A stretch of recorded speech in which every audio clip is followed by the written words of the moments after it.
Everyone, welcome back to the Dealmakers, where we go inside the minds of top performers in real estate, business, and beyond. I'm your host, Shane Hall, and today's guest is someone who has built a legacy in Annapolis that stretches from the lacrosse field to the mortgage desk. He's a former D1 athlete, a father of 6, how about that, and the current branch manager of USA Mortgage in Annapolis. But what makes Jamison Mullen's story special is the hustle. From pouring drinks behind a bar to producing millions in home loans annually, his path is one of grit, loyalty, and leadership. We're going to dive into Jamison's UVA days, how his competitive edge shaped his career, and what makes a great lender in today's market and deals that help define his journey. So let's get into it. Jamison, welcome, man. Thanks, Shane. Appreciate the intro. Absolutely, man. So let's go to the beginning. What was life growing up in Annapolis like? Oh, man. So I grew up on the hard streets of Cape St. Clair. I know them well. Actually, I tell folks, I had the pleasure of growing up in a little waterfront community like Cape St. Clair. Kids running around everywhere. My next door neighbor actually was a babysitter. So, it was kind of like built-in friends already get home from school and go over there. And she's the kind of babysitter that probably wouldn't fly today. Too many kids out, kids. And she had a pool and it was, mayhem everywhere, but it was a blast. So my brother and I, kind of from early age got to socialize and, you're running around with, kids in Cape St. Clair. And back then it was jump on your bike and go find something to do. I haven't been to Cape in years. I'm not sure how it is now, but I can't imagine a better way, than kind of growing up near a beach. Fields right there. Everything kind of contained in one area, and everything you need as a kid, and plenty of kids. I mean, your elementary school's right there. It was phenomenal. So, then both my parents were born and raised in Annapolis, so our family's been around for my mom's side a couple hundred years. Dad's side, since kind of after the war.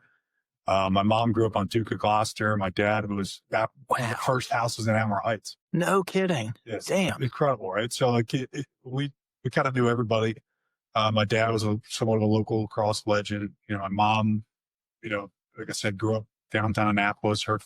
Her father was original yacht club, like old school yacht club. Oh, wow. When I say old school yacht club, before, obviously well before the fire, well before even the flood, when they had money issues. Yeah. And back then everybody was just a sailor, strictly a sailing, they would go and play cards. Well, they would go sail and then they'd go back and play cards, and they were all Manhattan drinkers. And it was true sailing experience. They feel different now going to the yacht club, which is some of the best food in town.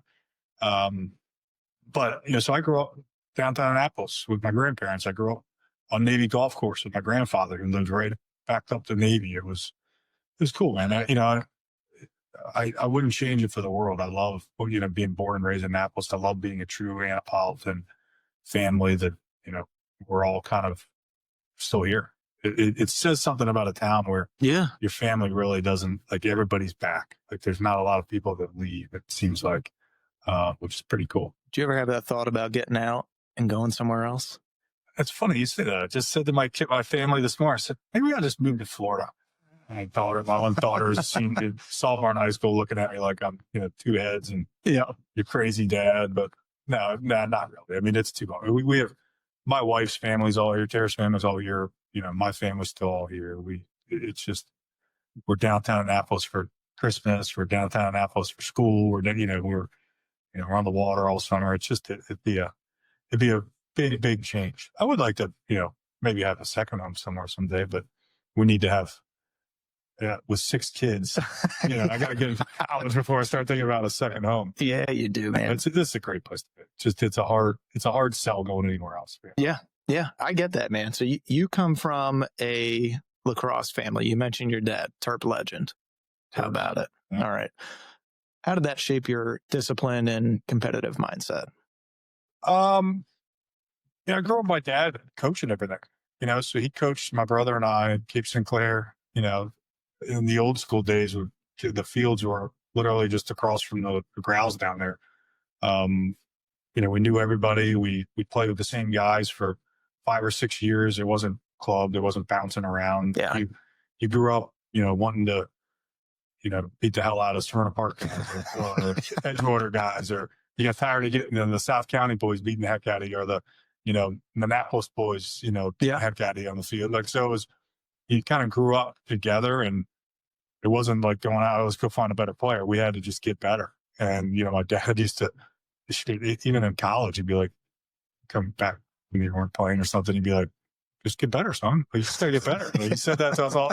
But that's kind of what we, and that's the mindset you got to have. It's like, you can't always be the victim, right? So, and that's what sports taught us. So it was, look, you may not have the most talent in the world, or maybe you're super talented, but you're not using it. Like, you got to fight, you got to work hard.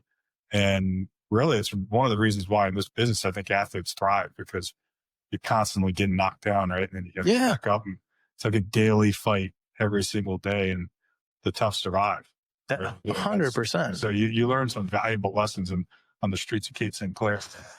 Some of the best lessons were just playing basketball. Where like guys like Danny Ferry, I never played with Danny Ferry, but there'd be some great basketball games down at those Cape St. Clair courts, and you're like, it was a fight, and there was no parents around, and it was like everything you did, and there'd be fights, and there'd be twisted ankles and blood and guys, but that's what we did. We loved it. Like I said, I wouldn't change anything about it. No, I feel like we don't get enough of that. We don't get enough taste of that these days, and we don't have. And some people might look at that as an aggressive mindset, but I really don't think it is. I think there's been too much coddling of our younger generations, and it's weird too, because the people that are doing it are the ones that didn't get coddled. Yeah, I know. It's our fault. It's a hard pill to swallow. Having 6 kids, I fight it myself. Trying to let them fall and get up themselves, or you gotta. It's a fine line between supportive and like overbearing or helicoptering. Yeah, and there's a lot of helicoptering now, and I think some of it's because of the money. Sure. There's a lot of money in sports, so there's a lot of clubs. If your parents paying $2,500 to put a kid in a club, they want you say, and they want to see some results. So different than Cape St. Clair, Exactly. But back to with my dad, the being a lacrosse guy, there wasn't a lot of guys back then that played college lacrosse as coaches. So we had an added benefit having my dad, guys like my dad and Bruce Law. Bruce was a AD, I think, at Old Mill for years. His son played at Broadneck. We all came up together. I mean, if you look at the guys that they coached, I mean, Broadneck won 2 state championships back then. Yeah. Mary's won, MIA championship when I was there with some of those guys. So like, there was a benefit to having your dad knowing what he's doing. Now there's tons of us, right? Like a lot of guys that play college lacrosse in our generation and are now coaching their kids. So it's a little like everybody seems to have, somebody that knows what they're doing. Back then we did it. So having my dad was a huge deal for us. Yeah. And, going to Maryland games, I grew up going to Terp games, especially Terps hoops and lacrosse. Like that was we loved the hoops. Walt Williams days. And I don't remember Bias. I was too young for that, but a little bit. But I remember Walt, and then Joe Smith. I remember being at the Joe Smith game when his coming out party. That was one of the coolest things ever. Growing up with my dad, I thought I was going to be a Terp. Like I really did. I grew up, I was going to be a Terp, and I probably would have been a Terp if I hadn't gone to Charlotte. Yeah. And you go to Charlotte, it's just it's a totally different vibe, man. I still love Maryland. I still love College Park, but it was just I think back then it was just something different for me. And I grew up going to Maryland. I was like, all right, I want to try something different.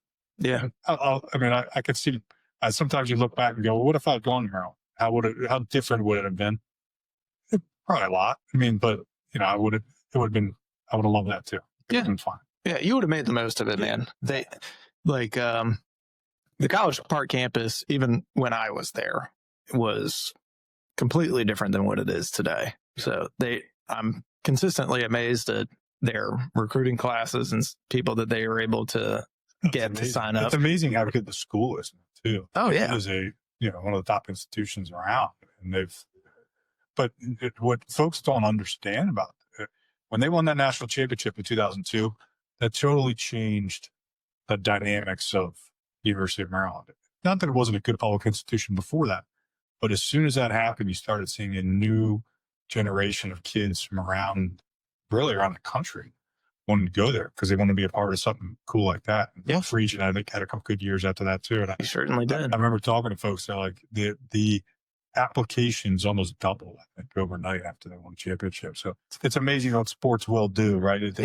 People, they change the academics at schools. They really do. When you have great sports, people want to go there. They want to go and watch. You get more eyeballs on you. You get more revenue coming in, and people just want to be a part of something cool. Right. Well, you mentioned St. Mary's earlier. Yeah. So you grew up in Cape. What brought you to St. Mary's? Same type of thing. Mom and dad were both St. Mary's grads. Okay. You know? But quite honestly, I thought growing up I would go to Broadneck. You know, I grew up. A good friend of mine, John Sveck, who's now a college lacrosse coach. Actually, he's in high school now, but he was a longtime college lacrosse coach. His mom taught him at Broadneck. You know, we grew up, he and I, best friends, we walk up to Broadneck High School and we'd watch those games. We'd watch all those guys. There was guys that we idolized. I thought I was going to go to Broadneck. And then as I got better in lacrosse, and it wasn't that Broadneck wasn't great at lacrosse. It was just, I got the legacy of St. Mary's and my father, my uncle, my mom went there. That was kind of the draw. It might have been the opposite of why I didn't go to Maryland. I mean, like, it might have been, I need to form my own path and not do exactly what my dad did. Yeah. You know, I don't, it's 30 years ago now, so it's hard for me to really, you know, remember my thinking process. But anyway, so I go to St. Mary's. Rob White and Jim Moore are there. Jim Moore, legendary coach. Legendary. And by the way, so was, you know, I'm blanking on his name now, the coach of Broadneck, legendary guy. Clay White. Clay White. Legendary coach. But Moorhead was kind of one of those guys that had been there forever. I don't think he ever lost an alum league game, maybe one ever. And St. Mary's was just so uberly talented. And I was like, I think I kind of want to go try that. I was young. I was probably a year younger than a lot of the guys in my class just because it was September birthday and back then it was different. Yeah. But, you know, just ended up, I think somebody got hurt my sophomore year. I made varsity and I maybe started a scrimmage or something. And next thing you know, I'm a starter for 3 years. And, you know, the story was written and was great because I, you know, could have gone differently. Sometimes an injury just changes things, right? And it might have been mono or something. But anyway, so ended up at St. Mary's and met my wife there. You know, met, you know, so many people that are lifelong friends at St. Mary's High School. Just so you did follow your dad's path. Yes, I did. And you know, I'm still really involved. You know, my dad's president of World Blue Club. We raise money for St. Mary's athletics, and so it's a true family thing for us. And I think it's kind of what it keeps us close, to be honest. And St. Mary's, there's a lot of family still there. The football coach is still there. Yeah. And I still stop in and see him from time to time and talk to him. My daughter's there now. My wife's teaching there with 3 other kids over there. So it's I love it. I do. I love it. I love the fact that it's downtown Annapolis. I love the fact that we're small and kind of on our shoulder type of thing. Yeah. And how good, you know, now good they still are as a sports kind of group. I mean, they've fallen off depending on the years because there's not an everywhere amount of talent, and Spalding's got pretty good, but it's when they're years where they're just as good as anybody, and some of these schools are 2-3 times the size. There are. It's cool to watch, man. I remember I had so I went to South River. That was 2004, 5, 6, 7, and I remember playing on some awesome teams. Yeah, no, they had some good teams back then. And they've gone on to do very well in the public scene. But I remember it being it was an event going to a St. Mary's game. Yeah. And they were just like the size of the athletes, the speed, the knowledge of the game. It was just so much more advanced than what we had. I was always just impressed by it, but I never went. My kid brothers did go. Yeah. And I remember my brother Griffin was on the last MIAA championship team. 2015. Yeah. With Ben Ruby or Joe Thompson. That's right. That's right. And dude, watching those guys play, it was like watching a little college team out there playing. It was awesome. And the thing that I've always noticed about the St. Mary's guys, because it is kind of such a small community, everybody kind of knows each other. They grew up together. They all stick together and they still hang out to this day. And it could be, I mean, my brother's been graduated for 10 plus years, but his best friends are still the high school kids. Yeah. It's not like all these college kids that, you know, you meet and have friends with. Those guys still hang out together all the time. They go to each other's weddings. And I just think that's a really cool thing, man. Well, I think part of that's the draw of Annapolis too. Like people end up back here, right? So, yeah. And that St. Mary's crew is pretty tight knit. They're not big schools. It's not big schools. So some of the public schools, kids get lost, Oh yeah. It was just tight knit group. So it was always guys that, we had to be, because there wasn't, you couldn't go find other people. There was 100 people in your class, so you had no choice. But yeah, I'm still close with a lot of guys from, 30, like I said, 30 years later, I still have text streams still do fantasy football with some of my high school players. That's cool, man. Yeah. That's cool. It's definitely a cool feeling. It's definitely a cool community, which is why I, like having my kids here there. I want them to have something similar. I think it's something that not everybody has. So it's something we take pride in. You got any lessons from St. Mary's that you took with you to UVA? Yeah, because it's similar. I mean, when I got to St. Mary's, everybody was good. Like it was playing sports, especially lacrosse. Everybody was good.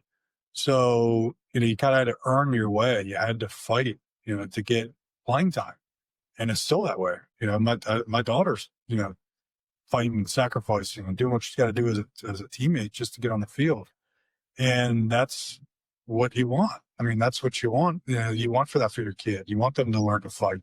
They need to learn that lesson now, because they need to understand when they get to the real world, when they get to the point of, of business, like you got to be, it's about production. Like nothing else really matters, So, and when I got to UVA, it was just another level. There was so many good players. I mean, and now it's like players from all over the country, right? So like when I get there, you think you're some stud coming out of high school, and you get humbled quickly. Very. Which was, I was young. I was 17 when I got there, and it took me some time.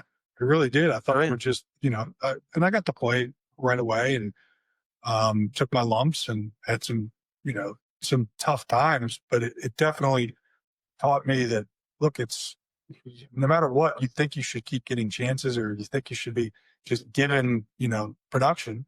It doesn't work like that way. You have to produce, and because there's somebody behind you waiting to take your spot. Right? Always. And that's the key. That's what I learned at St. Mary's and took with me to Virginia. And it just was another level there. That's incredible, man. Well, take me back to the recruiting days. What was recruiting like back then? Oh, it's totally different. So the summers you just went to like some camps, so like a lot of, maybe they got to see you at Carolina camp or Maryland camp or Virginia camp, or then they're the top 205. They started doing that. Your old coach Cottle, and Tierney started that. And so we do 205, and it used to be an invite thing, and then it became a business. So they had more than 205 kids and had multiple sessions. But anyway, so that was kind of your club lacrosse per se. That was what you did. So a lot of the recruiting was actually done at high school games. So your coach, but I think back then a coach got to see you, in a real environment. Sometimes the club games they're just not, to me, they're not a real environment. No, it's like an AAU. Like there's not stakes. Exactly. Yeah. So, and I don't know who I was talking about it recently. I'm like, if they recruited now, or like they do now back then, I don't know that I would have played at UVA, because I was more of a late bloomer. Like I wasn't really, I had a great junior year in lacrosse, and then that summer played well at 205, and that's when I was getting a significant amount of letters that summer, and Dom Starja was probably the best at recruiting back then. And then Petro was at Hopkins as an assistant. I think Adele was at Maryland. who was at Claremont and Carolina. Those are kind of my schools I looked at. Loyola, Cal was still Loyola. And those 5 schools, you get to go on visits and like actually visit the school and be a part of, the partying. I mean, it was a party a lot of times, but you got to see the guys and be around the guys more. It wasn't just talking to the coach. And to me, that matters. Oh, it does. You want to see what the group of guys is like. And I'll be honest, I liked them all. Like I didn't have a bad thing to say about any of them. I think Virginia was fun to watch at the time. They had Watson and Doug Knight, those guys, and I'm pretty good friends with both of them now. And, I looked up to those guys and was like, I want to play like that. And it was fast and, aggressive and just fun lacrosse. And that's kind of what, in Tackman, that's what I wanted. Yeah. I didn't want to slow it down and guys like you beat on me. So we just wanted to run, right? So that was a little bit of the reasoning probably behind why I was just like enthralled by watching those guys play. But I mean, any of those 5 schools obviously would have been, I feel like would have been phenomenal choices. Just ended up going down there. And Don was very good. Don was a hell of as good as it gets. And we just had an unbelievable group of guys. I say we could, besides like the top 10 teams in the country, we had better games a lot of times at practice, because we were so uber talented. Yeah. At all positions. Deep, probably 30 deep. Yeah. But the recruiting, it was definitely different. I don't think I early committed, and that was the fall of my senior year. Oh, what? So back then, guys they'd wait till spring of their season. Dude, I remember those days when it was like, there was 1, maybe 2 prodigies a year if you would commit during junior year. Right. And it was like, oh my God, that guy must be the second coming. I mean, this is unbelievable because you couldn't sign anything until senior year. Now you get kids in like 7th grade. I'm going here. And you're like, luckily they capped that a little bit and they changed the rules because it got out of hand and it's impossible to know a kid. I mean, I'm coaching them now. I'm like an 8th grader, what they're going to look like even as a freshman in high school. No, they might stop growing. Right. It's like, it got it. And they fixed it a little bit, but it's still, in my opinion, a little early. Becomes sophomore year is your big year in the summer because everybody's like on the phones September 1 of junior year now, which to me is they haven't really even learned how to play high school lacrosse yet. Most of them. Most of them now. And see how to play at that faster pace because it's different. When you play club, you're playing only your age group, right? So you're playing everybody in say 2028 or 2029 class. Well, next thing you know, you go to high school, you're playing against 2026's senior when you're a freshman. It's a different ball game. And some kids can handle that speed, some can't. And you don't know that, until a couple of years in, really, and how they're going to do. And that's why, to me, if I'm a coach, and you're starting to see some of this where the no can't misses a lot of times they're going early. Yeah. But I think they're holding on with the transfer portal, so they're holding on kids now to see if they adapt anymore to the speed, right? So, they're not taking a chance on 8 kids. They're taking a chance on 4, and then they're going to wait for another 4. It's kind of what I'm seeing, but I could be wrong with that too. I'm not really talking to that many of them. I know the Navy guys and a couple of the coaching staffs, but it almost feels like their thinking has to change yearly now because of the rules are changing so fast. Yeah. Yeah. And and that's such a tough age to project anything. Yeah. I was like you. I was the youngest in my class, playing varsity football at like 155 pounds as a middle soaking wet linebacker, soaking wet against linemen that are 290. And like, all right. And then I look at, just the transformation from my body, my senior year in high school to freshman year in college. I put on like 20, 25 pounds of muscle. It's just such a massive difference. Right? And I mean, my brother was that way. I was like, my brother Griffin that I mentioned earlier, he was a little runt for the longest time and didn't hit his growth spurt until senior year. And then all of a sudden, the kid that was getting pushed over and bullied a lot because he was too damn small was now running through every check. He's running past people. And it's like, oh my God, he can actually play. This is weird. And, ends up scoring 3 goals in the championship game. And then people are like, who the fuck is this kid? Like, yeah, guys bloom at different times, man. It's hard to tell. I can't imagine trying to recruit, trying to anticipate that kind of stuff is hard. It really is. No. I mean, look at Patrick Spencer's a perfect example. He grew up. Great example. Yeah, I mean, he was, I don't know how big or tall he was, but I know as a freshman at St. Mary's, he was not big. Short, man. And ended up at BL as an All-American. And then obviously, he did college and playing pro now. He's one of the best athletes to ever play lacrosse. I mean, those are people that maybe wouldn't have been recruited in those days of recruit a freshman. 100%. So it's like, you got to kind of let things evolve and happen. I don't envy that coaching recruiting job because that's not fun right now. No, I got to agree with that. Did your dad give you any flack for going to Charlottesville? I think he was, I don't know if there was any disappointment or, flack or anything like that. It was more from his buddies, I was probably the oldest son. We grew up, the Maryland lacrosse family was such a family, especially even around here. Yeah. And so all these guys that, they had kids that were younger, but I was kind of the first one my dad had when he was 26. So, I probably was the first one to really come through, and to not go to Maryland. His buddy's right. What the fuck, man? Eddie, what's going on here? How we screw this up? And then Justin ended up coming too, to my brother, to follow to Virginia. So he spent 7 years down there. Oh my God. We had him wearing all kinds of orange, and anytime they play him in other sports, there's a couple times that basketball games were happening when he was down there. So we get talking trash and stuff. It was fun. He embraced it because it was a very fun crew to be around. The families were awesome. Obviously the guys are unbelievable guys. So he can have fun with anybody. So we had a lot of fun down there, but he's still a turd. He doesn't wear orange anymore. What's it like playing at that level and going from St. Mary's? I remember walking on the field my freshman year of college, first practice, and being completely blown away. And I had great coaches at South River and played against, one of them is Stevie Morrell, one of the all-time. Saw Steve last night. Yeah, it was a great dude. And one of the all-time points leaders in NCAA history. So I was thinking, hey, it's going to be a bunch of Stevies out there. You got to really step your game up. And the speed it was outrageous how fast everybody was moving, how fast the ball was moving.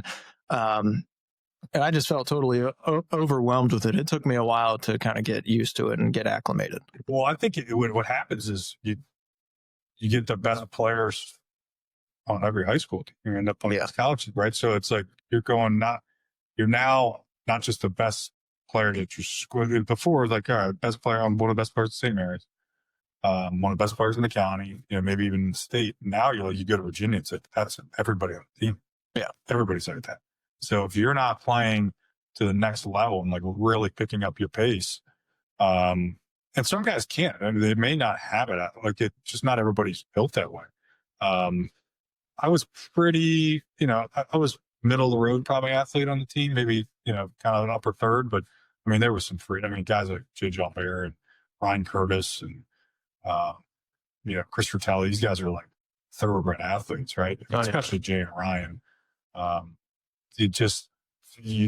was another level that I'd never seen before, right? I played with Danny Merle, Steve's brother. Danny was pretty similar. Danny had some of the best hands I've ever seen, and could play fast. So playing with him, I got to, and there were some guys at St. Mary's that were every bit as good as these guys in Virginia.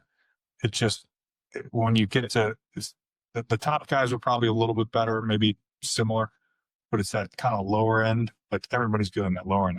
Everybody's fighting for those starting positions. Yeah. Again, if you're not, you can't have a bad week of practice. Next thing you know, you're sitting the bench. Because there's somebody behind you that's ready to go.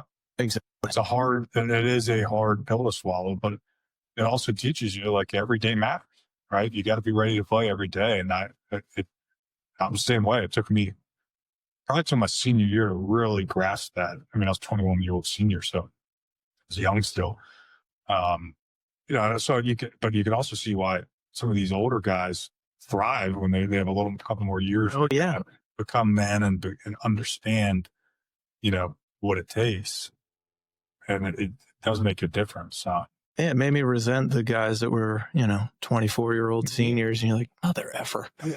If I was 24, I would have done it great. Right? They're men. I mean, they were men. I was still a boy or young. I was getting to be a young man, but not there yet. Yeah. Like I can, get drafted and go to war, but it's a very different body and mindset between an 18-year-old and a 24-year-old man. To me, it was more the mindset. Like you said, it's just I wasn't mentally prepared for that. Yeah. You think, because everybody tells you in the recruiting process how great you are, right? And then, you get there and you're like, oh man, I guess I better step it up here. Huh. And to me, I saw the guys that I looked up to when I was there, kind of the leader of, and still kind of one of my good buddies and a mentor is Tucker Radeball. And the guy was a relentless worker off the field. To the point where like we resented it, like we were there. And now you look at it and go, man, I wish I had worked harder, because he was such a machine off the field. And when he got on the field, it was easy for him. Yeah. Not easy, but you know what I mean? It was easy for him to keep working hard on the field. He never got tired. And he kind of helped will us to that championship in '99. He wasn't the most talented player on the team. He was super talented, but he wasn't the most talented, but he was the unquestioned leader because of his work ethic and just the way he played, not just in games, but the way he approached it every single day, the way he approached it in the summers. It was incredible. I remember getting recruited, and I was very fortunate. I had a guy 2 years ahead of me at South River who was an absolute stud, freak athlete, Mike Evans. Yeah. Mike. Exactly. He's the kind of guy I'm talking about. I mean, this dude is, he's benching 400 pounds, running a 4.5. Like he's the running back on the football team. He's hurdling guys that he has no business hurdling. I'm like, Jesus Christ, look at this guy. It's a different level, right? It's a different level of athlete. And one thing that, I kept in touch with him while he was in college and would go to his games and stuff and just watch and see, root for him and all that stuff, but kind of like see how he's doing. He said, there's one thing that Petro is the coach at that point, would tell him. He said, if you want to be an All-American, you better practice every day like you're an All-American. Well, Petro was like, right, he was relentless. Yeah. Just a freak talent like Evans, or like Jalbert, but they were also relentless kind of on the field. Yeah. Like some guys, I wouldn't say, maybe they're not as relentless off the field like Tucker was, but when they're on the field, it's like, I'm going to run through a wall. Yeah. Right? And that's how they practiced. And, Mike was same type of athlete I'm talking about. You get there and you're like, man, these guys are, I got to find another way. Yeah. I'm not going to out athlete that guy. No. Exactly. You try to be smarter, and then, then you run into a guy that's like that and super smart, like Mike was on that field. He's like, I got nothing here. Like, you guys are going to have to give it to somebody else, right? Like, because I can't, he's going to shut me down. I mean, but some guys are just that good. Yeah. Petro was too, and you see that a little bit in high school, especially in the MIAA. Yeah. There was plenty of really good players, All-Americans, that I played against in my 4 years at UVA. There was plenty of first-team All-Americans from the Baltimore, MIAA group. But, it's the ones that athletically were just another level. They may not have translated as much in high school. It did, but then they get to college and, oh my God. It's like, what have I done? Man, yeah. What am I supposed to do with that? But it's fun too. It's like you get to sit and play with those guys. Yeah, it's a cool thing, man. How many championships did you guys win? We just had the one, 99. Okay. And Justin was in 2003. Gotcha. Yes. Okay. Dom was first one in 99, 03, 06. And then maybe 2012, 11 or 12, something like that. Yeah, well, freaking 11, dude. We lost to them in that game. It was disappointing. Yeah, that was the Monday game, right? That you guys were just toast. Oh, dude, it was, Then you had the kid that didn't play Saturday. It was up Monday. Thank you. And he was the best player in the field because he had legs. He had 4 goals in that game, and we're like, are you kidding me? They suspend him for the first game on Saturday. But, all of a sudden we can play on Monday. Meanwhile, it's, 120 degrees on the field. We're dying. We're getting IVs at halftime. It was, It's like a 7-2 game or something stupid, right? I don't know. it was a final of that game. It ended up being like 9-7, but it was not like it was low scoring. It was ugly. Everybody was dead. We had beaten them in Charlottesville 12-7 earlier in the year. So we thought, all right, well, we got their number. We'll be all right. And Steele's here, right? Steele. Yeah. Steele was there. Just coming out. I remember. Yep. I mean, it was great before that, but I was like when he became the legend he was. Yeah. Just took over those playoffs. They had Steele, the Brattons, Gettleman was the goalie. Malfris was running point at the pole. They had a lot of good guys, man. Yeah. They had a lot of good guys. I remember being a thing. That was tough for the Terps. Everybody thought going in, you guys had it. Oh, we thought so. We were like, damn, dude, Cinderella story. Let's go. We were unranked and all this stuff. And, we had beaten the number 1 team in Syracuse the week before in Foxborough. And so we were on cloud 9, man. We were like, fuck yeah. And then we smoked Duke in the Final Four. I mean, it was like a bloodbath. Was the football kid playing attack for you guys in that year? No, that was the year before. Okay. That was Yaters. Yeah. Yate. He was a big boy. Dude, he's a massive human being. Still the biggest hands I've ever seen in my life up close. So after college, you don't do mortgages right away. What do you do? Ooh, I was a little bit burned out, to be honest, on lacrosse stuff. They had just started the MLL at that point. Okay. And a lot of guys they had done those showcase the year before. And I had kind of finished up pretty strong my senior year, but we lost in the first round up at like Army to Hofstra in like overtime. Johnson was in the cage freshman year. His freshman year. We were really talented, but kind of young. So we lose, and at that point, I'm like, I got to get out of Dodge for a while. Bring that. I think I finished up the summer with like Spanish, which always gave me college. So I finished up, and I'm like, no comprende. Yeah, I come home, and I'm like, what am I going to do? And a couple buddies of mine lived in Charleston, South Carolina. Oh yeah, a couple guys that were at school down there still, and they were maybe doing a 5th year or whatever. And I'm like, I'm going down there. So I moved down there to Folly Beach, and kind of get it. Like, it wasn't easy to find a job back then either. So like I ended up catering and bartending down in Charleston, South Carolina.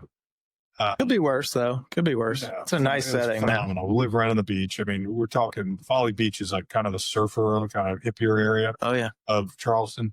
So just living the good life, catering, bartending, being an idiot. And then I got a job at Kiowa, which is unbelievable. So wow, a local guy from Annapolis had moved down there. I don't know. He bought probably in the early 90s in Kiowa before it like exploded. Yeah. It was stupid expensive. And they had 2 private courses on Kiowa Island. One of them was Cacique, was brand new. And they were actually, luckily, they just opened and were hiring people. Yeah. I remember making, I think they paid me a salary like $25,000. Yeah. And I got free golf. And I was like, a salary? I get a salary? Really? This is great. Honestly, it's the only salary I think I've ever had in my life. Really? Oh, that's so cool. So, I get a salary. I'm playing, I show up at 6 a.m., work till 2.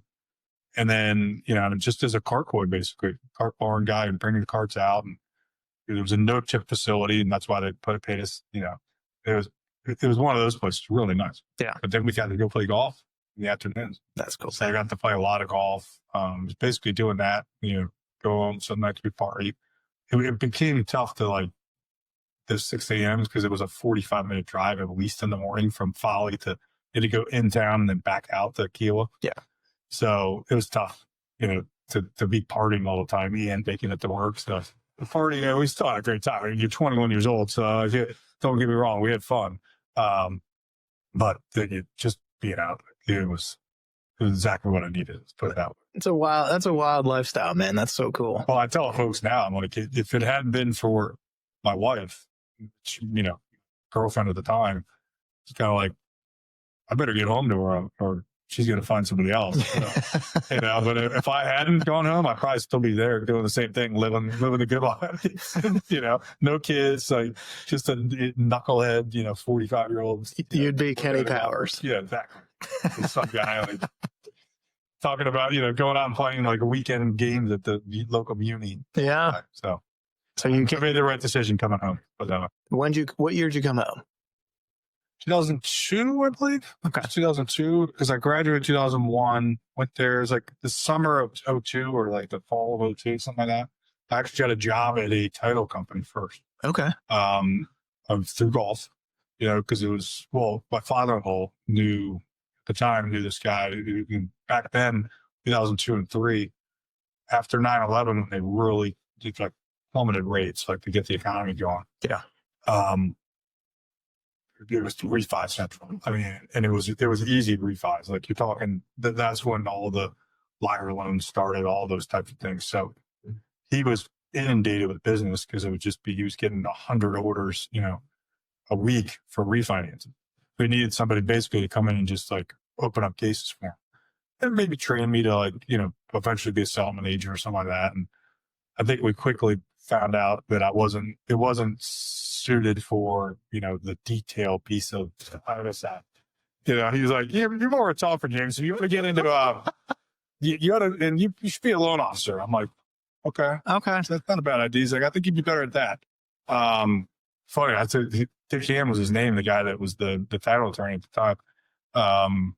He just called me recently this week. So we, still have a relationship with him, a great guy. And he was kind of the first one to mention maybe you should look at being a loan officer. So I talked to a couple local guys, a Maryland guy, and I ended up going to kind of a place that was more of a refi shop because you could kind of just call. I think we were calling home improvement leads or something like that. Yeah. And got my teeth on refinances. So those first couple of years, 2003, there was a company called Elite Funding, Tenacity Mortgage. A lot of refis. And then I did start doing some purchase stuff. They were big into condo conversions at the time in DC. Okay. So in 2005 and 2006, these guys were going in and buying up apartment buildings and converting them. And it became a pretty big business for them. And then 2007, 2008 happened, and it just, that whole condo market got collapsed because they were starting to do them all over the country. Yeah. And there was just such a influx of, there was too many units on the market. Oh, I bet. No, not enough buyers. Everybody had already bought in the last couple of years with all these easy loans, and nobody could get a mortgage for years because of it. Sure. But yeah, that's how I kind of cut my teeth when I got home. And just one of those things where I didn't know what I want to do. So I got into real estate and, started with title. And I'll tell you, getting the title first, though, does help you understand the transaction. Yeah. I got to, talk to real estate agents. I got to talk to loan officers. You see how settlements go. You see the different, you start understanding the title piece of it, which is important stuff. And I mean, there's a lot of times where, folks in our business don't get that kind of, training in a different part of the business. Yeah. And so it's kind of nice. It's been helpful for me for sure. Like there's a lot of things that were easier for me to pick up on because of that. Yeah. When you understand the mechanics of the entire transaction and everything that goes into it, it makes it a lot easier when you see the full picture. And you're working with all the pieces of the puzzle instead of just looking at the box and knowing, all right, well, this is kind of how it should go, but for sure we'll figure it out. Yeah. And it just, you get a full picture.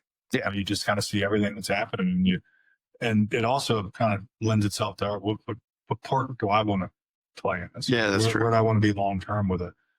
So that's how I ended up in the mortgage side. Well, how has the landscape changed since you got into mortgages? I mean, it's like, obviously we talked about this off camera earlier, but the amount of change and just the amount of people it's unbelievable. I mean, there was probably 400,000 or 500,000 loan officers, I think, at some point. I don't know the exact numbers, but I think what's going to end up being is probably like 80,000 after 20 years in this business. Damn. It's just the regulatory stuff after 2008 completely changed the game, and it made it very difficult for just anybody to do mortgages, right? So a lot of folks Plus, just the lack of volume back then got a lot of people out. Yeah. Yeah. So it's still the same basic principles of getting a mortgage, but back then, other than back then, if you could follow a mirror, you'd get a mortgage in the beginning. Once 2008-9 hit, completely changed, and it was full doc again, everything, and there was over the top documentation. But the premise, like the change for me, and where I learned, I had to change again. You did go to college, you got to change your ways, you got to change your work ethic. I had to change not only my work ethic in the sense it wasn't easy anymore, but it was also I had to work smarter, go after certain avenues of business. The real estate agents drive business down. They drove it even more back then, probably. But I realized I had to get, more into real estate agents and network more with agents, builders. God bless you. Because you want it to be a full, most agents want a full service operation. They want some of it's the control piece. They also want their customer to go through a great experience so that they come back to that agent. A lot of what happens, right, in the transaction, if things go sideways in the transaction, even if it wasn't the agent's fault, they just will associate a bad experience with the agent. Yes. So that's why it's so unbelievably important to have mortgage people you trust that are going to give your customer a good experience. And so what I learned is you better prioritize customer service as a loan officer, not only to the agent, but to the customer too, because if you're not with the customer, they're going to tell the agent. Yeah. And then next thing you know, if you get too much of those complaints, next thing you know, you're out with that agent. Yeah, of course. And it should be. That's the way it should be. And then the agents do a good job. Most great agents do a great job of vetting loan officers, and they can smell bullshit pretty quickly. Yeah. You know what I mean? They can smell, like there's a lot of guys in my business that are bullshit, and they get snuffed out pretty quick by the good agents. Now, a lot of them do a good job still of, they'll find new agents. They just stay on the hamster wheel finding agents. Yeah. But they're always looking for new agents, right? I've always been a relationship guy, and I want to have 20-year relationships. I want to grow with agents, right? I want to grow with you, help you build your business. Same thing on the builder side, do a lot of new construction, and I've grown my business with the builder as they've grown. And I think it's, to me, it's just a more fun way to do things. It's kind of like what we were talking about earlier about, Kip Sinclair, you grow up third grade until 8th grade playing with the same guys, and you want to grow with them, right? It's a great idea. Yeah. It's very parallel to that. It's not just a transactional thing. It's like, some of my best friends in the business are agents, or, they're idiots I've been working with forever, builders, or, guys that I'll invite to my birthday party. And that's what you want.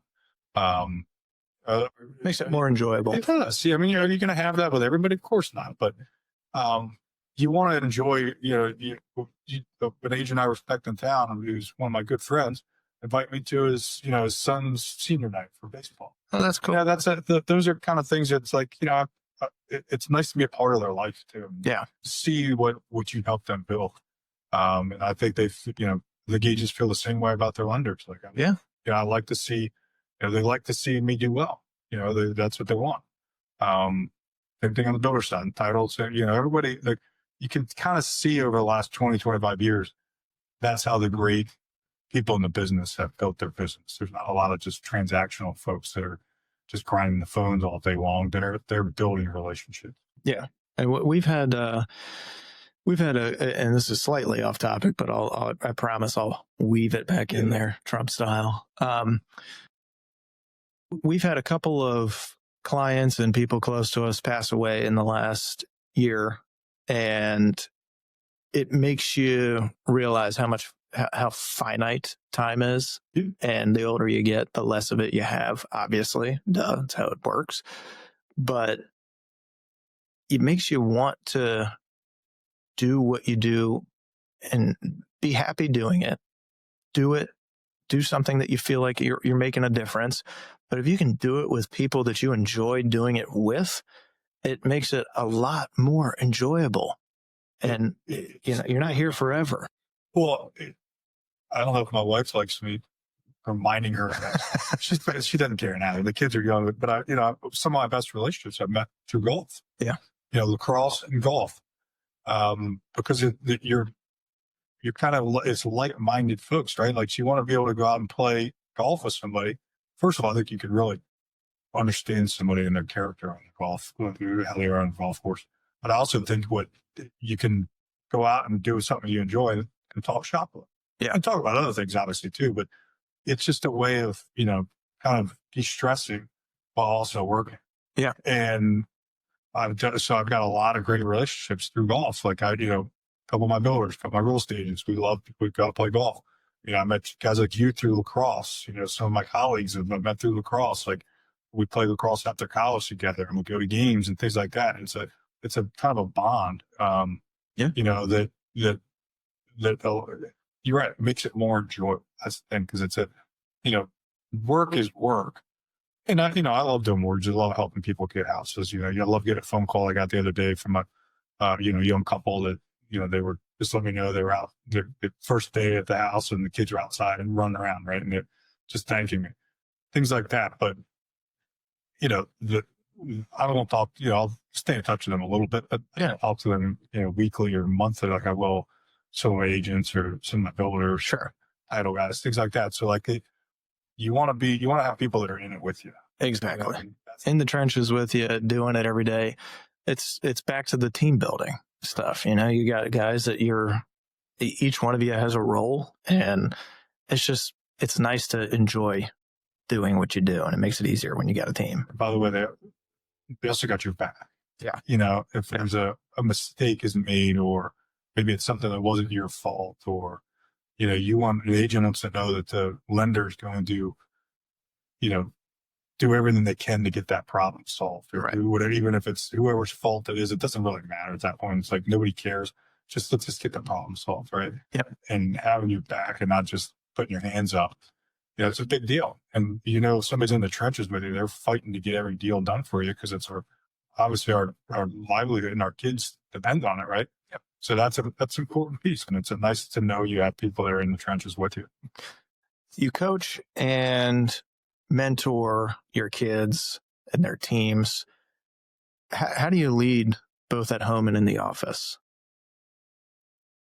So having 6 of them, it's a lot, man. It is. And but you understand that their personalities, every single one of them is different, right? Yeah. And so my oldest daughter, I coached her for years, because I could say anything I wanted to her, and I could be the hardest on her, and she'd be fine. But she would let it roll off her shoulders, and it allowed me to be hard on other kids and make it look like I was just as hard on, I wasn't just hard on them. I was hard on my daughter the hardest. And if she can handle it, then they could too. My other kids are all different with that. So they're not all the same. I've noticed the same thing with the kids I coach, right? Like, everybody's personalities are different. You're going to see what motivates them. No different than in the office, right? Like, some people need a pat on the back. Some people need a kick in the butt. The great leaders, and I wouldn't put myself in a great leader category. I do my best to try to lead by example, and help people when I can and be responsive. That's kind of my leadership, traits. I mean, that's my style. I'm not a rah-rah guy. I don't come in and every morning be like, pound on the table, go guys, that guy. And I'm not. You're not McConaughey and Wolf of Wall Street. Wouldn't that hit? Not even close. Although that's a great movie. And I'm not even like the smoothest salesman talker. So, like, even like coming in and listening to me talk. I mean, I think guys would, my folks do probably benefit from hearing some of what I say, but it's not like I'm a hard sell. And try to establish my clients, trust kind of the same way I do with my referral part. It's, just straight honesty. I'm not smart enough to remember lies. So, or BS. It's a great way to put it. And I try to sound as professional as I can, and as, what's the word? I'm trying to, like, I know what I'm doing, as informative as I can, like, making them feel like I actually know what I'm talking about, which I kind of think I do. Yeah. At least I hope I do. So, as far as, leadership wise, I think that's kind of all you can do, like, lead by example. Now, with coaching is slightly different because you're kind of, you're forming everything on a daily basis. You're putting it's when you're leading the loan officers or a team, you got to kind of give them some freedom to sell how they sell best. Yeah. Lacrosse, you still have to kind of work more as a team. It's a little more individual in our business. But again, it's still the biggest thing is personalities. Like you just got to manage different personalities. Some kids can handle you yell at them. Some kids can't. Some kids can be the scapegoat and they play better. Some kids need to be told they're the greatest thing ever. Loan officers the same way. Probably more so. Yep. Right. What's one of the most underrated traits of a top tier mortgage broker? Responsiveness. Yeah. I'd say there's two things. I work with Sam Rosenblatt, who's probably the top loan officer in the region, has been for 10, 15 years, at least one of them.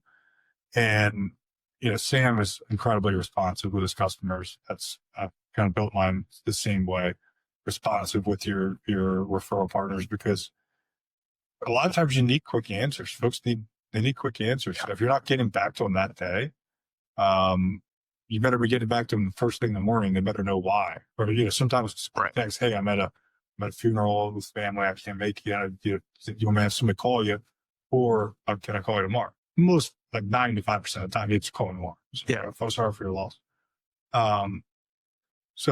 It's responsiveness. The other thing is problem solving, which is the harder part.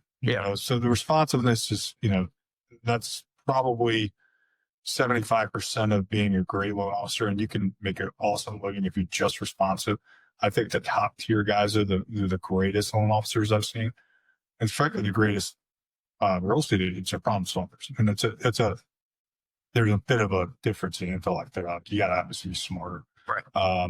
You can't just be, I'm just going to grind out the work. So there's another level of good there. So I would say those two things. I mean, one of my old mentors used to say, just do what you say you're going to do and call people back. Yeah. He's like, that's 90% of the business. And I agree with him there. But doing what you say you're going to do is, if you say you're going to get a loan close, you can call somebody back, you do. Right. And so that's a big piece of it. And it's, anytime you give a pre-approval letter, you're basically saying, I got this. Yeah, I got this. And you better get it. Yeah. And that's doing what you say you're going to do. And if the better you get at problem solving, the more confident you are with this pre-approval letter. Right. Because there's all kinds of stuff. You guys see it in your business. We see it in our business. All kinds of problems that get thrown at us on a daily basis. And the overwhelming majority of the ones you guys see, I don't hear about. The overwhelming majority of problems we see, we try not to bother you with because it's not something you want to hear on. It's not something you need to deal with. Right. That said, the big ones you will hear about some. And, you hope it's not something that the loan officer created, which happens a good amount, or something they missed. So, I guess if you want to throw in doing your due diligence up front, getting documents one of the things that changed my career was a blow up deal, 2012, 2011 or 12, something like that. It was back in the day when financing, you had to get everything. You're getting tax returns on a W-2 employee. You were getting, all their bank statements. You're getting, basically blood samples, everything. Oh, yeah. So we get, it was crazy. But it taught me to be, to get all that stuff and do it up front, be thorough up front, rather than, we'll get it, 2 weeks down the line. Now, I started asking for it up front. But I had one particular deal that, I missed a guideline on. It was a crazy guideline on a jumbo loan. And I'll never forget it, but it changed my career in the sense that, you got to be diligent up front and really comb through guidelines on products that you may not know. Now, since then, guidelines have changed so much. Yeah. So it's like, it's not as crazy with some of that stuff, but it definitely taught me that because that customer, even though it was really a crazy one, they'll never do business with me again. They shouldn't. I'll deserve that business. But that, everybody has those stories, and it's how you get up from it, how it shapes you as a loan officer. Do you just brush it off and say, it doesn't matter, it wasn't my fault, or take responsibility for it? Say, yeah, a lot of guys would have missed that, but I'm never going to miss it again. Yeah. Right. And I think that's what the great ones, they don't do that. They don't miss anything. Well, you mentioned that deal. Do you have any good ones that kind of tested you or that you're proud of?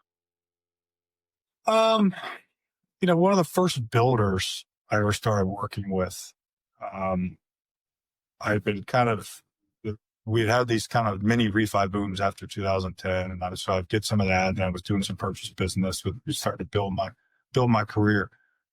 But I was kind of feeling like with all these kids, I needed somewhat more of some more consistency. So I need to branch out and find some other way to do business too, just to have it.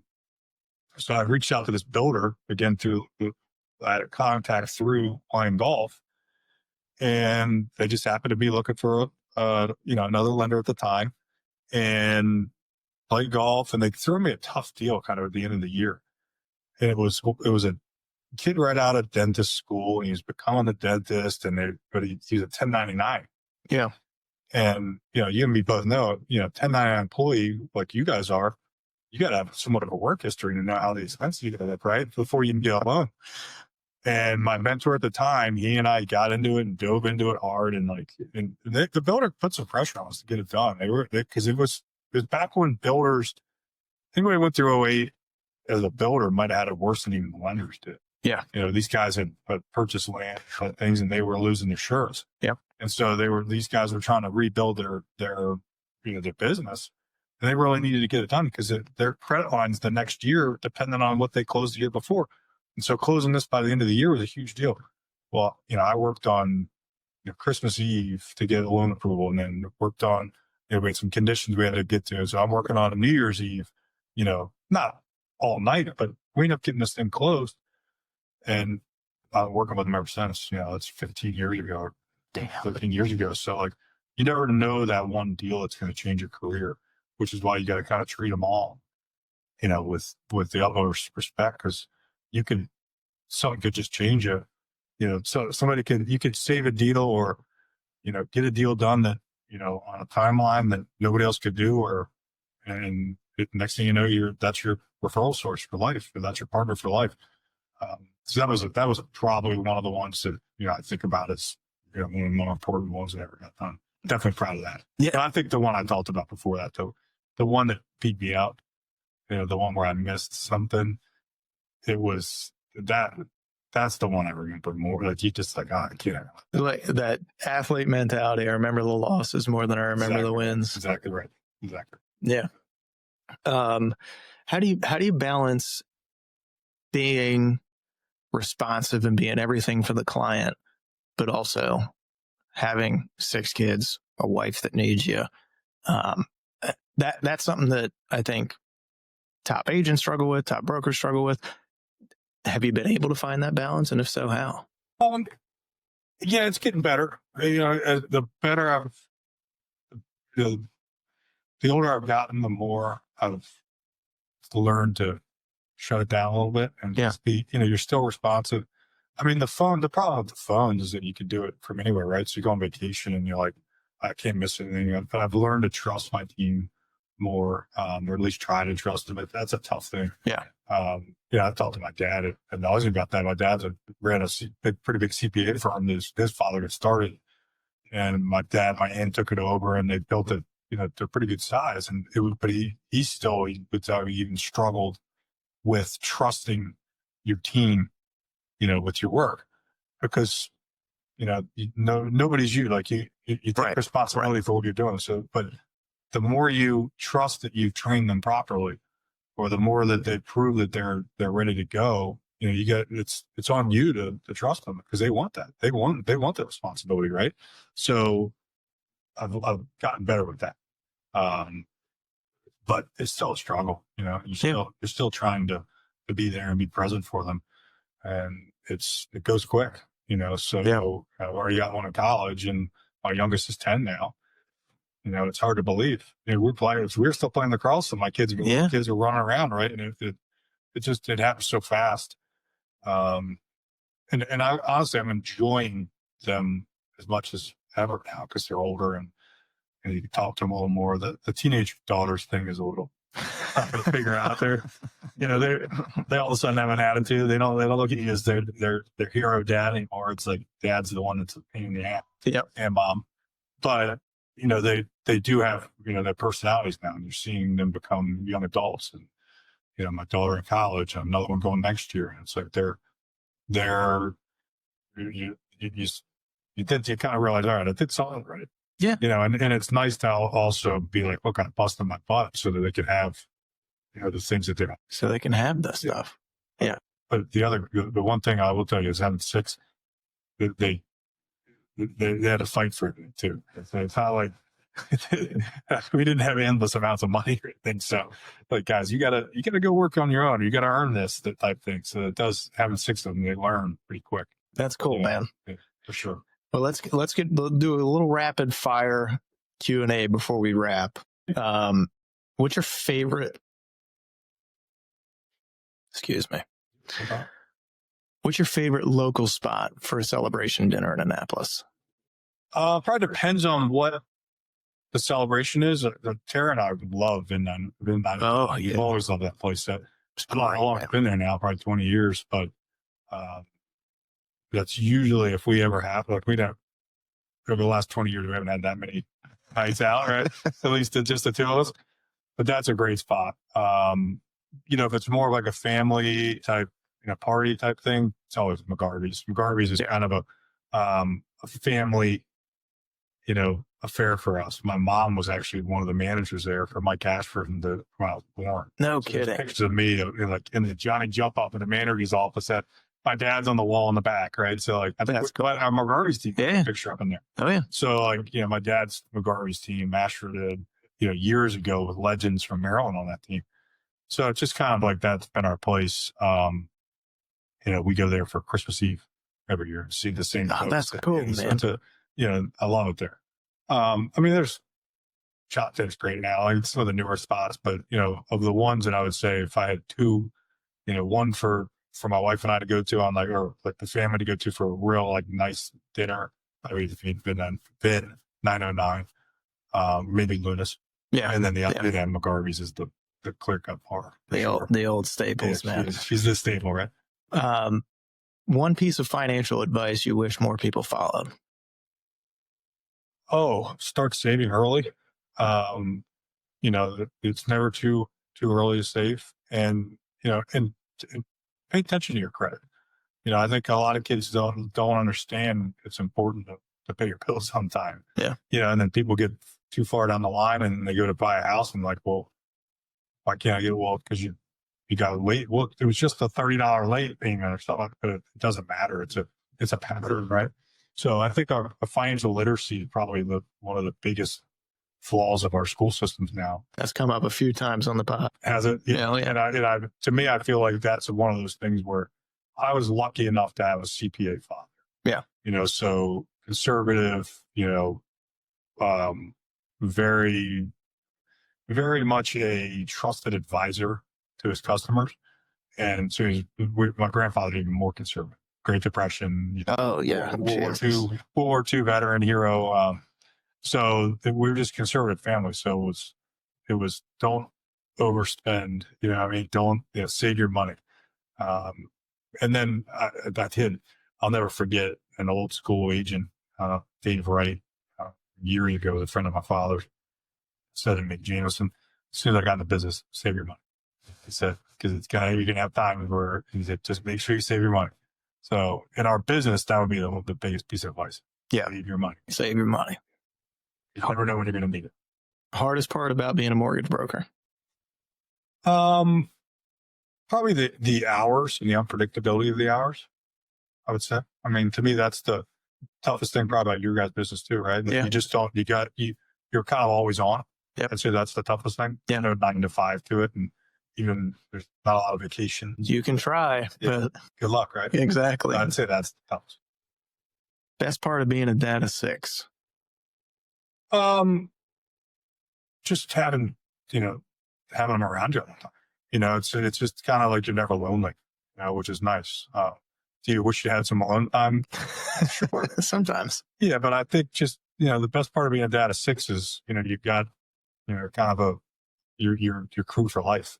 Yeah. That's cool. Your people for life. So, they're all great kids, they're all different. That's probably, I'd say that maybe the best thing though is seeing all the different personalities. It's just and the different people in your family that they're kind of like. Yeah. That makes sense. Yeah. This one's like mom. This one's like dad. This one's like my grandfather. This one's like the uncle. Like you can see the personalities coming out of them on different people in the family, which is very cool. That's cool, man.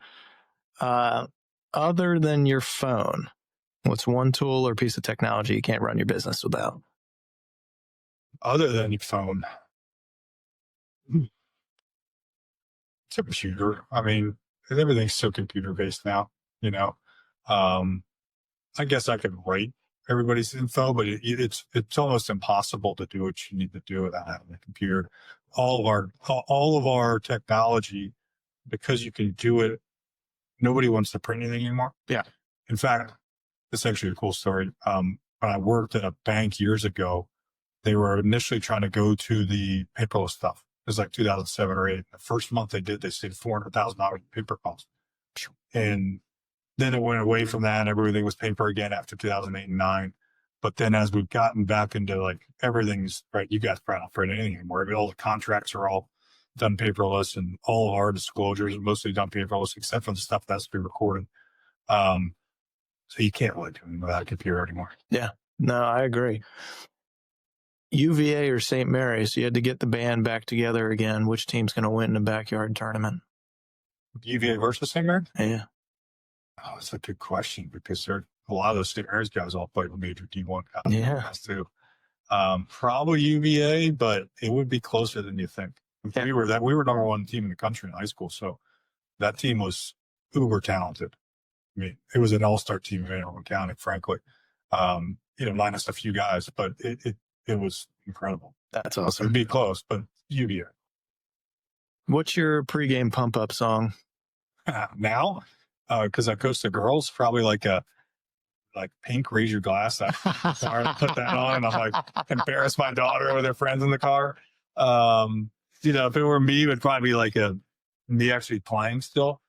Probably some sort of like Led Zeppelin, one of the Led Zeppelins. So there's like 50 Led Zeppelin songs that I could pick and, or maybe Rage Against the Machine or something like that. But, now because it's my kid. Oh, I'll tell you this, with my boys, they love gangster rap. Of course. Yeah, man. NWA is a huge one. Dre. I love, NWA. What's the one? Express Yourself. Because it's a little less cussing in that one. Yeah. But my boys, obviously, they love the ones like, police. Yeah, of course. Just because of the cuss words. Of course. They're 10, 12s. Yeah. That's all they care about. And the foul stuff. But we don't let their mother know that they're listening to that. No, she won't watch us or listen to it. A lot of my pre pop-up songs are kind of based around them. Either embarrassing them or enjoying it with them. All right. For anybody that's listening who is just getting into lending or maybe thinking of switching careers, what's your biggest piece of advice? Know what you're getting into. And then frankly, if you're going to do it, you got to be 100%. Yeah. You can't do this. I understand that some folks need to maybe bartend on the side or wait tables as you're getting going or, work another job. But I would tell you, it's probably going to take you longer to get going that way because it becomes a 18-hour-a-day job. Not because you're constantly sitting at a computer working, but you're always thinking about it. You're always working on it some way, right? So it's real estate agents and mortgage guys. We are 100% commission. So you have to be kind of always on, right? You're always thinking about it. So I would say if you're going to do it, you got to be 100% I'm doing this. It's like, you're going to run a marathon. You better be all in. Oh, you don't just get out there and try to run a marathon, right? You got to prepare. I've that mistake. Yeah, exactly. Right. It's not good. No, it's bad. This is a marathon, man, and treat it that way. So you got to it's a daily grind to get yourself ready for it. And, and know you're going to get your butt kicked. And it's probably going to take you, I was pretty tight for a long time, a lot of the Northwestern Mutual guys. Sure. And I learned a lot from their sales techniques and what they did to build their businesses and sell insurance. And they were very good at, calling everybody they know and then asking them to call everybody they know, or asking them for 6 people, and they kind of did that 6. Oh yeah. Just kind of exponentially grew their call pyramid and built their businesses that way. And it's kind of like I would say some of it like that with us, but it's more of the fact that you got to go all in. It's going to take you probably 2 to 5 years. And if you don't go all in immediately, it's going to take even longer. So the more all in you go at the start, the faster you're going to start seeing results. And I've some guys that I managed at my previous company, some guys that I manage now that I'm seeing that where they're all in and they're crushing it already. It's fun to see. It's a cool thing to watch, man. It is. Where can people find you if they're looking for guidance, mentorship, or just want to work with your team? Call me. Yeah. I mean, my phone, just my cell phone. And I work right here in Annapolis. I'm on Reba Road, so my office is always open. I love to, anybody young and aggressive and hungry and poor, those are the ones we want. Yeah. Because they generally, the resourceful, it's all, athletes or the card players maybe, or maybe you're in a different type of sales. I've seen some guys from car sales that really killed it in mortgage, because they understand, what it takes. They understand the grind. There's no shortcut, so, if you're in a different career and you want to talk to somebody, please give me a call. I'd love to just tell you about how shitty it is at times and how great it is too. Well, it's honesty and authenticity, and I think that's what people want. You don't bullshit. Exactly. Jamison, this has been great, man. Great being here. I appreciate you coming on and doing this, from bartender to branch boss, lacrosse player to mortgage pro, and one of the most trusted names in Annapolis real estate finance. If you got value from this, share it with a teammate, a fellow agent, someone navigating the mortgage maze. Until next time, keep making moves. This is Dealmakers. Thanks.